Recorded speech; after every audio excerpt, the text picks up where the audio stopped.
নমস্কার, কেসি blog and কিচেনে সবাইকে স্বাগত।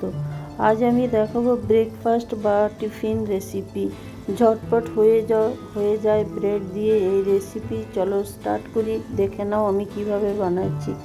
দেখো, আমি 4টে আলু, ছোট বড় মিলিয়ে 4টে আলু নিলাম। আলু নিয়ে ওটাকে ভালো করে ম্যাশ করে নিলাম। তোমরা ম্যাশার দিয়েও করতে পারো, আমি স্পুন দিয়েই করে নিলাম। করে নেবার পরে দেখো, এর মধ্যে আমি খানিকটা নুন দিয়ে দিলাম পরিমাণ মতো। তারপরে পেঁয়াজ কেটে রেখেছি, খুব ছোট ছোট করে পেঁয়াজও দিয়ে দিলাম, বড় চামচের 2 চামচ। তারপরে টমেটো কেটে রেখেছি, টমেটো দিয়ে দিলাম। কাঁচা লঙ্কাও দিয়ে দিলাম, বাচ্চাদের আদাও দিয়ে দিলাম। বাচ্চাদের বানালে কিন্তু কাঁচা লঙ্কাটা স্কিপ করে যেও। তারপরে দেখো, ধনে পাতা দিলাম। ধনে পাতা দিয়ে এটা খুব ভালো করে আমি মেখে নেব। তারপরে দেখো, একটুখানি আমি এর মধ্যে ম্যাগি মশলা দিয়ে দিলাম। ম্যাগি মশলা দিয়ে এটা খুব ভালো করে মেখে নেব। তোমরা এটা ঝটপট সকালে বাচ্চাদের টিফিনেও বানিয়ে দিতে পারো, বা ছুটির দিনে নিজেদেরও কিছু করতে ইচ্ছে করে না, তখন এটা ঝটপট হয়েও যায় এই ধরনের টিফিন রেসিপি। তো তোমরা সন্ধেবেলাতেও বানিয়ে দিতে পারো বাচ্চাদের, বা স্কুলের টিফিনেও এটা করে দিতে পারো। দেখো, আমি ওইদিকে আলুটা খুব ভালো করে মেখে রেখে দিলাম। তারপর আমি এদিকে একটা ফ্রাই প্যানে খানিকটা বাটার নিয়ে দিলাম। বাটারের মধ্যে 1 চামচ আমি সাদা তেল দিয়ে দিলাম, না হলে বাটারটা অনেক সময় জ্বলে যায় বা পোড়া পোড়া হয়ে যায়। তারপরে দেখো, এটার মধ্যে আমি একটু গোটা জিরে ফোড়ন দিয়ে দিলাম। তেলটা বাটারের সঙ্গে একটু সামান্য বা 1/2 চামচ তেল দিলে কি হয় না, বাটারটা যেমন যতটাই বা দেবে ততটাই থেকে যায়, না হলে ওটা পুড়ে যাওয়ারও বেশি চান্স থাকে। তারপরে দেখো, আমি ওইটা গোটা জিরেটা একটুখানি আমি ভেজে নিলাম। ভেজে নেবার পরে ওই যে আলুটা ম্যাশ করে রেখেছি সেটা আমি এই বাটারের মধ্যে আমি দিয়ে দিলাম। দিয়ে দেওয়ার পরে খুব ভালো করে এটা আমি ভেজে নেব। তোমরা এর মধ্যে গাজর খুব ছোট ছোট করে বা ক্যাপসিকামও কেটে দিতে পারো খুব ছোট করে, বাচ্চাদের জন্য হলে, আর খেতেও ভীষণ ভালো লাগবে। দেখো, এটা আমি সমানে কিন্তু বাটারের মধ্যে ভেজে নেব আলুটা। এটা মিডিয়াম আঁচে ভাজতে হবে।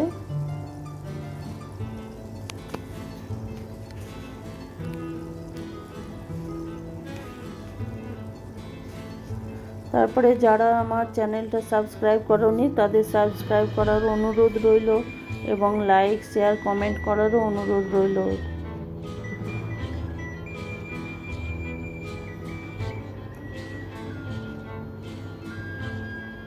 দেখো, এটা আমাকে খুব ধীরে ধীরে ভাজতে হবে, কেন আলুটা ভাজলে তত ভালো লাগে, খেতেও টেস্ট লাগে। তারপরে দেখো, 5-7 মিনিট ধরে এটা সমানে ভেজে নিলাম। ভেজে নিয়ে আমি একটা পাত্রের মধ্যে উঠিয়ে নিলাম। উঠিয়ে একটু ঠান্ডা করে নেব। ঠান্ডা করে নেবার পরে দেখো, আমি কয়েক পিস ব্রেড নিয়েছি।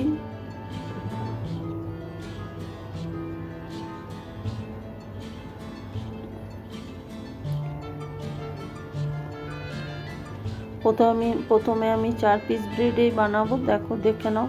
তারপরে আমি ওই ব্রেডের মধ্যে একটু টমেটো কেচাপ দিয়ে দিলাম। দিয়ে ওটা স্পুন দিয়ে আমি ভালো করে পুরো ব্রেডটা স্প্রেড করে দিলাম।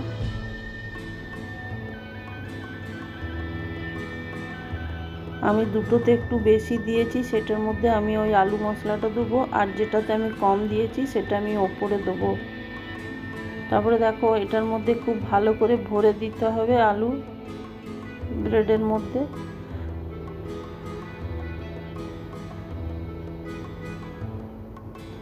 এই ধরনের স্যান্ডউইচ কিন্তু খেতে ভীষণই ভালো লাগে। তারপরে দেখো, ওই যে আলুটার ওপরে আমি একটুখানি চিজ গ্রেট করে দিয়ে দেবো। টেস্টটা যেন আরও বেড়ে যাবে, আর বাচ্চাদের চিজ তো খুবই পছন্দের। কোনো ব্রেড হলো বা কিছু বা প্যানকেক, সব জিনিসের মধ্যে কিন্তু চিজ দিলে খাবারটা আরও টেস্টটা বেড়ে যায়। তারপরে দেখো, আমি ওই আরেকটা যেটা ব্রেড সেটা আমি ওপর থেকে দিয়ে দিলাম, চিপে দেবো একটু, তাহলে আর খুলবে না। তারপরে আমি ওই ফ্রাই প্যানের মধ্যে একটুখানি বাটার দিয়ে দিলাম। বাটার দিয়ে দেওয়ার পরে ওই ব্রেডগুলো আমি একটা একটা করে দিয়ে দেবো।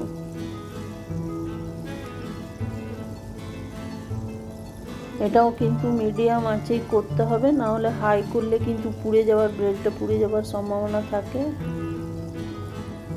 তারপরে দেখো একদম উল্টে পাল্টে আমি এটাকে খুব ভালো করে ভেজে নেব।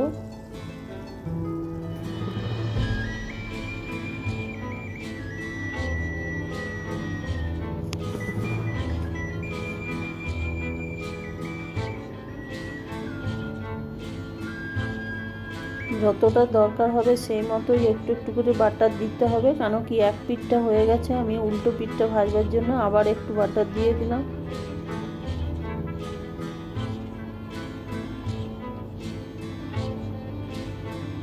কিন্তু এই পুরো ব্রেডটার বাটারটার সাথে একটু তেল দিলে বেশি ভালো হয়, কেন কি বাটারটা তাহলে পুড়ে যায় না। কিন্তু ব্রেডটা দেওয়ার পর দিলে কিন্তু ব্রেডের মধ্যে একটু তেলের গন্ধটা চলে আসবে, সেই জন্য শুধু আমি বাটারটা দিয়েই করছি।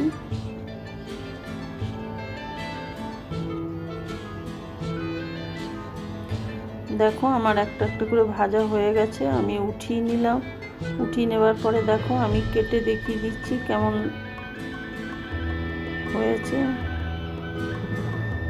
সবগুলো আমি আরও যে চারটে ছিল সেগুলো সবগুলো আমি একটা একটা করে ভেজে নিলাম। ভেজে নিয়ে আমি একটা প্লেটে উঠিয়ে দেখো আমি দেখিয়ে দিলাম